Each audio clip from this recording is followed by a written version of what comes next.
დღეს დილით ზუგდიდში კოსტავას ქუჩაზე ავტოსაგზაო შემთხვევა მოხდა. ავტომანქანა, რომელიც დიდი სიჩქარით მოძრაობდა, ქუჩაში მდგომ სამ მამაკაცს დაეჯახა. ორი მათგანი ადგილზე გარდაიცვალა, მესამე კი მძიმე მდგომარეობით ზუგდიდის რეფერალურ საავადმყოფოში გადაიყვანეს. ის ამ დრომდე კრიტიკულ მდგომარეობაშია. არსებული ინფორმაციით, Volkswagen-ის მარკის ავტომანქანას, რომელიც ქუჩაში მდგომ სამ პირს დაეჯახა, 18 წლის ახალგაზრდა მართავდა.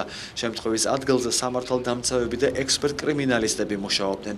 მძღოლი ადგილზე დააკავეს. ადგილობრივების განცხადებით, სამივე მამაკაცი იმავე ქუჩაზე მდებარე ავტოსერვისში მუშაობდნენ. მაური გავიგონე საშილი რომ მივედი, ერთი აქ იგდო, მეორე იქ იგდო, და დავიწყე კივილი. ხო და მე რეთქოს რომ ჩვენი ჯამბულია მეზობელი ბიჭია, ერთი ცოლი მკვდარი ყავს, ორი პატარა შვილს ასრდის და ვაიმე მეთქი ჯამბულია მთელი ხალხი მოგროდო და იქ იყო მეტი არაფერი არ ვიცი. ორი გარდაცვლილია, ერთის არაუშავს იმ ჯამბულის და ორი მოკვდა უკვე. ერთი მცირეწლოვანი ბავშვები ყავს და მეორე ტოლვილი იყო და ბარაგაში ცხოვრობდა იქით.